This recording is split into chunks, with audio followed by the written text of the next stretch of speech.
And welcome back to all my food warriors. We are back today making chile con carne.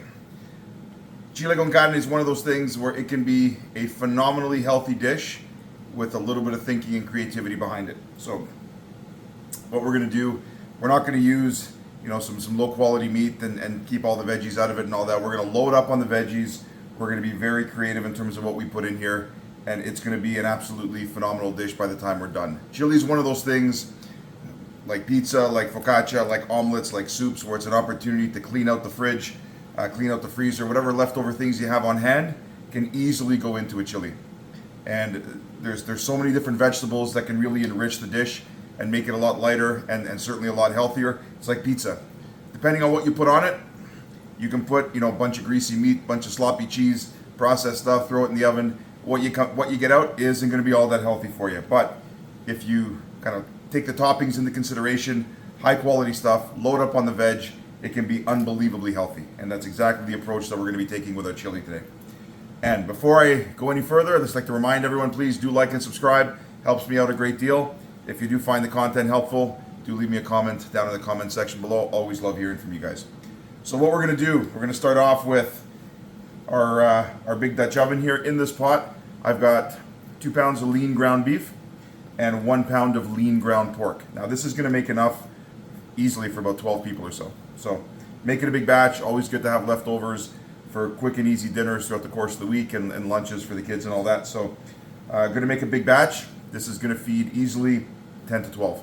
So we've got 3 pounds of meat that I've browned off in a little bit of olive oil with just a little bit of salt and pepper for seasoning, nothing else. Now we're going to get our veg ready. So our meat is fully browned. Our heat is off while we get prepped with all of our vegetables. So we're going to start things off. A couple of medium-sized onions. We're just going to cut these fairly coarse. We want a good bit of texture in our chili. So we're not going to cut things too small.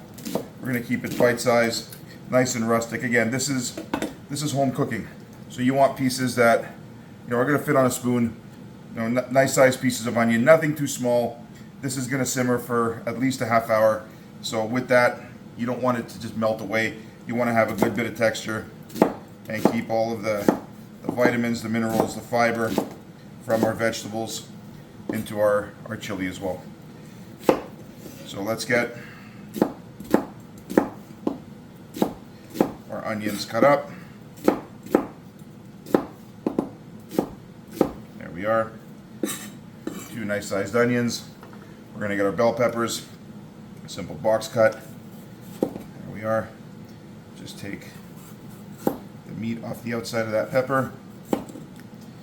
And again, with our pepper, we want to keep it nice and chunky, nice and rustic. Similar size pieces to the onions. So what we'll do,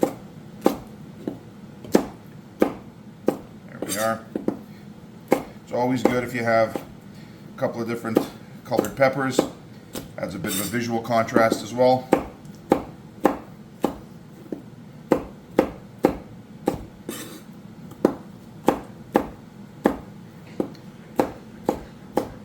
There we are. We've got a red one here as well. And simple box cut. There we are. As well. Throw this in our garbage bowl. So same thing with the red bell pepper.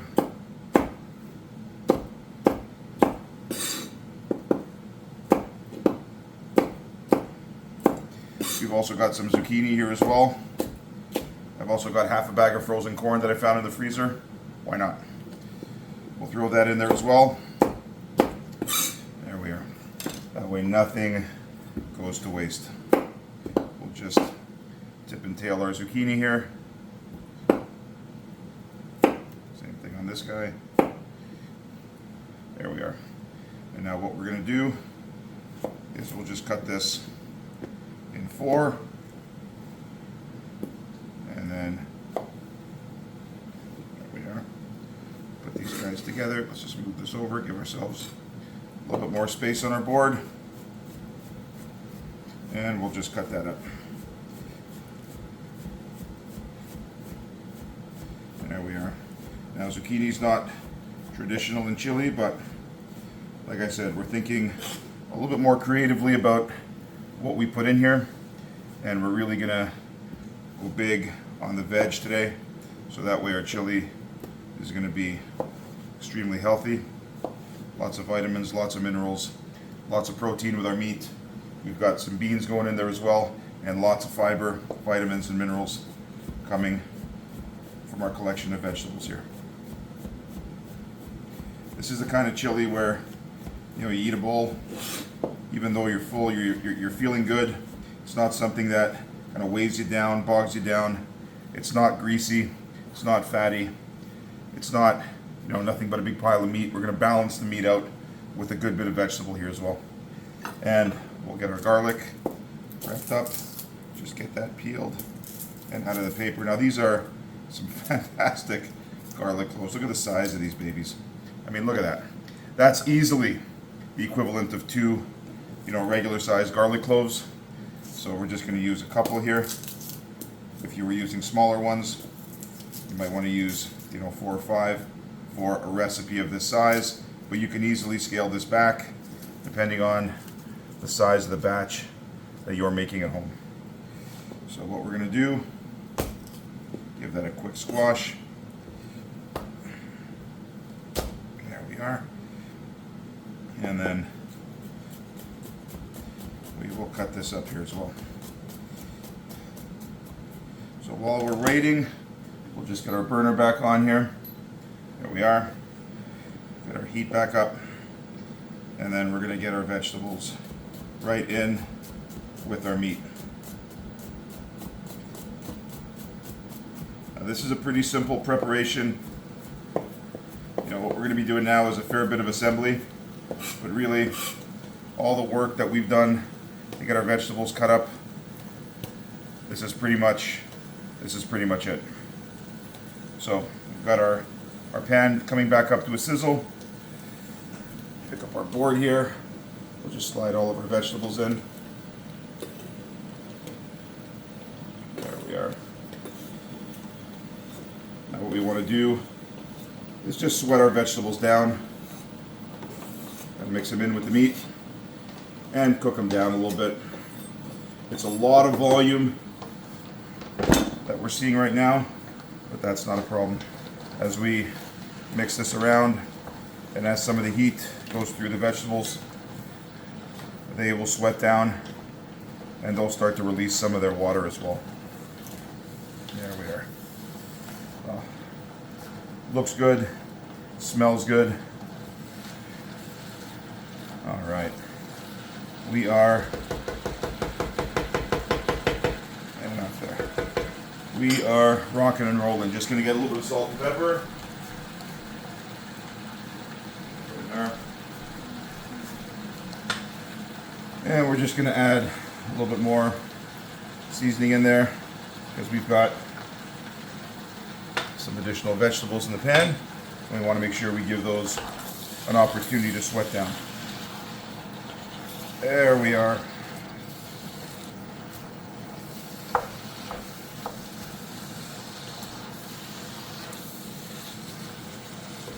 Our vegetables are in.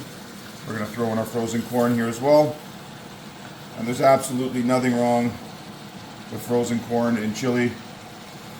Literally, most vegetables work really well in this application. You can throw mushrooms in here if you want a little bit more bulk and a little bit more volume. You can throw some butternut squash in here, some sweet potato as well. Adds a little bit of sweetness, but ton of fiber, but really, really good stuff. Really, really healthy for you. And if you wanted to increase kind of the protein factor in this, so we've got our meat, which represents a great source of protein. I've got 3 cans of beans here as well. Now you got some black beans here on top. These are 3 19-ounce cans of beans. I've got 1 can of black beans that you see here on top, and then down below I've got 2 cans of mixed beans. And this gives you a good bit of variety. There's red kidney beans, white kidney beans, chickpeas, pigeon peas, in addition to even some Romano beans, and they're absolutely fantastic. There's absolutely nothing wrong with canned beans. All I do is I just take them, put them in a sieve, drain them, rinse them well under cold water. I just want to get that canning liquid off them. Sometimes that liquid can be a little bit salty, and I don't want that stuff in my dish. I want to be the one controlling exactly how much salt and how much seasoning I put into my dish. So this way, I've rinsed these off. They're already cooked. If I was starting off with raw beans, with just dried beans, it would take forever to make this dish. I want to make this be done start to finish, maybe 30 minutes. And this gives me the opportunity to do that with canned beans. Absolutely nothing wrong with them from a quality standpoint. Find yourself a good brand that you like, and there's absolutely nothing wrong. Get more canned beans into your diet. The other thing you can do to increase the protein factor of this dish, you can serve your chili over a little bit of steamed rice. And what that does is it gives you a complete protein from the meat.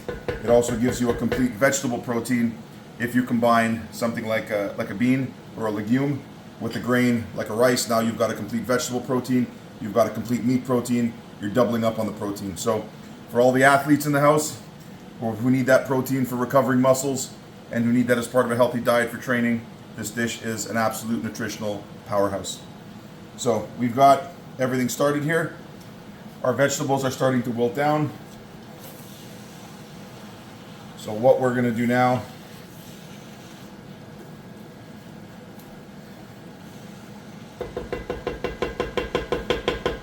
we are going to add in 2 cans, 2 28-ounce cans of just crushed tomatoes, or diced tomatoes, I should say. So I want to bring that in here for a little bit of moisture. And ultimately, you need that tomato content for chili as well. So let's get 2 of these cans in there. These are really good quality organic diced tomatoes. There we are. Everybody into the pool. All right. So now we'll just get this mixed in, and then we will add about 4 cups of good quality beef broth. Now this is again unsalted. You just need that liquid so that we can simmer our chili. There we are. Oh, looks good. There we are. So we'll just give that a good mix.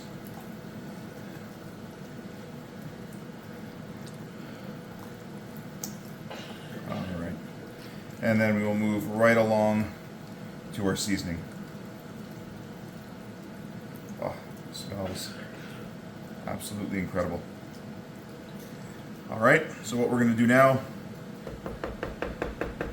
we'll move right along to our seasonings. Our beans, we're going to add once this comes up to the simmer, and we've given this a good 15-20 minutes of simmering time. I've got here to start a little bit of salt and pepper. Again, there's no salt in those tomatoes, no salt in the broth, so I want to make sure that I'm correcting the seasoning here as I go. A little bit of cracked pepper as well. This is freshly cracked. Now, we're going to get into the fun stuff. This is 3 tablespoons of dry oregano. Very, very traditional in Mexican cuisine. I'm going to put that in. There we are. And now I've got 4 tablespoons of chili powder, and I've got 3 tablespoons of sweet smoked paprika. Normally chili, traditionally is a dish that's cooked over a campfire, cooked over a kind of an open hearth fire. So a little bit of that smokiness gets into the dish just through the cooking process. Clearly today we're not cooking this over an open fire. So that smoked paprika is going to give me that smoky element that I'm looking for. Now I know what you might be thinking. Coach Joe, you look like the kind of guy that makes your own chili powder. And you know what? You'd be right. And the reason why I do that is because different chilies, I'm a chili head. I love chili. As you can see from the recipes that I'm cooking for you guys, I put chili in pretty well everything. While just as fresh chilies each have their own different kind of flavor profile, dry chilies are no different. And I found that there are certain chilies that work really, really well for certain applications. When I'm making a batch of my chili, I will usually use, I'll take a whole dry pasilla chili or a guajillo chili. In this case, I've taken 2 of each. I've literally snapped off the stem, let all the seeds run out, and I have a little spice grinder that I use to grind all my spices. Well, I've made my own batch of literally a couple of tablespoons of guajillo chili ground up, a couple of tablespoons of pasilla, and then with that I've added in my smoked paprika to complement that. So I've got 4 tablespoons of chili powder, 3 tablespoons of smoked paprika. I'm just going to add that to my chili, and a little bit of oregano stuck to the bowl here. Everybody back in the pool. So we want to make sure that we stir this in and we give this spice mix a chance to bloom. So what it's going to do is it's going to come into contact with the liquid that's in the pot, and all the flavors of that chili powder and that smoked paprika are going to come right out. Now the guajillo chilies and the pasilla chilies that I use for this, they have a little bit of heat to them, but they've got a great depth of flavor, a lot of earthiness. And I find with ancho chilies as well, also a chili that you can use for this dish, they taste almost like spicy raisins. So if you were to add maybe a couple of tablespoons of ancho chili to this as well, you'd get an absolutely dynamite flavor combination. Good bit of complexity, but as this cooks, it will mellow out and it will give you a depth of flavor unlike anything that you've ever had in any commercially prepared chili. I promise you that. So we are just going to let this go. We're going to let this come up to the boil, turn the heat down. We're going to let this simmer for about 20 minutes. Let those spices start to bloom and let those flavors start to develop. And then we'll come back and we'll add our beans. I will see you in about 25 minutes. All right, we are back. Our pot has been simmering for about 15 minutes or so. Our onions are translucent, our zucchini's translucent. You can tell they're starting to soak up that cooking liquid. Our peppers have softened. Now, we're going to give this a little bit more time with the beans and one other secret ingredient that I'm going to put in here. But we want our vegetables to still have a little bit of texture. We're not making baby food here. We want something that's still, a pleasure to eat, where there's a little bit of consistency under the tooth. Now, the secret ingredient here, these are chipotle peppers in adobo. I love these things. Can't get enough of these things. In chili, probably going to use a couple of these suckers. Now these guys are a little spicy, but I'm telling you, just the depth of flavor in the sauce that they get packed with, absolutely stellar. You know what? Maybe we'll grab a third one out of here too. Why not? Those other two are kind of small. There we are. Now what we're going to do, just to smell. What we're going to do is we're going to cut these up. Now sometimes there's a little bit of liquid inside these peppers, so I wouldn't recommend you kind of go to town on these things. Give them a couple of slices first, relieve any pressure, and then we can start to get in there and really cut these up. Now what these are our chipotle peppers that essentially they've smoked, and they've got seeds and all, and they packed them in this flavorful liquid called adobo. It's basically it's tomatoes, it's spices, it's a little bit of vinegar. It's absolutely phenomenal stuff. Really intense. And I cut this up very small because I want this to be evenly distributed into my chili. The other thing is all the seeds of the pepper are in here, so be mindful how many you're putting in. This is a big pot and I like heat, so I'm going to go with 3. I would suggest you start with 1, see how it is, or omit them all together if you're really someone who doesn't like a whole lot of heat. The amount of flavor that you get from these things, just unbelievable. So we're going to give this a quick stir, and now that this is in there, just the color of this and the smell, you can tell all that dried chili powder that we put in, just the smell of chilies is just filling the room, and the oregano as well. You can tell it's completely bloomed, and you smell the complexity of the flavors coming off. This is absolutely sensational. So what we're going to do is we're going to take our beans, we're going to throw these guys in here as well. There we are. Pop this over here, and we will give this a quick stir. Now those beans are fully cooked. All we want them to do is just absorb some of that cooking liquid. So we're going to give this about another maybe another 15 minutes or so, and we're ready to go. So I will see you in another 15 minutes. All right, we are back. We are about 5 minutes away from being ready to taste our chili here. What we're going to do now is just test for seasoning, and I'm going to add one final ingredient. Now this is something that is incredibly authentic as far as chili is concerned. Cumin is one of the foundational flavors of what people associate with chili. Now not everyone in our house likes a whole lot of cumin, so we're just going to keep this to about maybe a tablespoon for this entire pot. So I'm just gonna put some of this freshly ground cumin in there, and that's about it. Now we're gonna give this just a quick stir. We're gonna taste for seasoning, and then we're gonna give this literally 5 more minutes. It's thickened up nicely. For those of you who would like to put something like butternut squash or sweet potato in, I would have put them in same time as the beans. So that way, you put them in about midway through. They still have an opportunity to soften, but they won't completely melt down into the chili. They'll still remain, somewhat separate, so you can enjoy those as one of the vegetables in the dish. So what we're going to do now is just give this one quick taste, just to test for seasoning.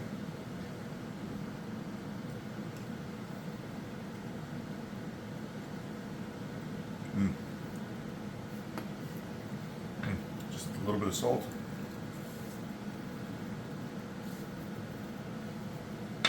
And I think that is good just the way it is. So we're going to give this another 5 minutes, and then we're going to plate up. All right, we are ready to go. So what I'm going to do, I'm just going to kill the heat on the burner here. We're going to get our bowl. This smells absolutely spectacular. Let's make sure we get a little bit of everything here.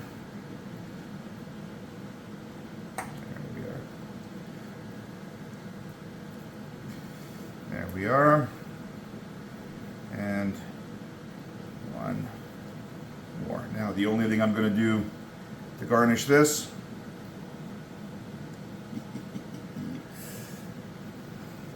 I've got a little bit of grated cheddar cheese. We're just going to put that on top. And that is a phenomenal bowl of chili. Now, some people will also, in the spirit of being authentic, add cilantro to this. I'm one of those people for whom cilantro tastes like soap. And so you will never see a single leaf of cilantro anywhere near my bowl of chili. So what we're going to do, we're going to mix in this cheese, and we are going to give this a taste.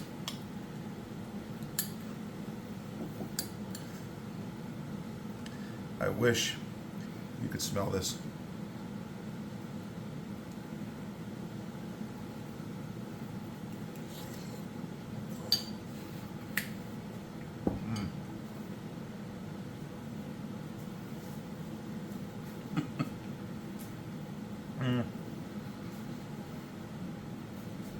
Unbelievable.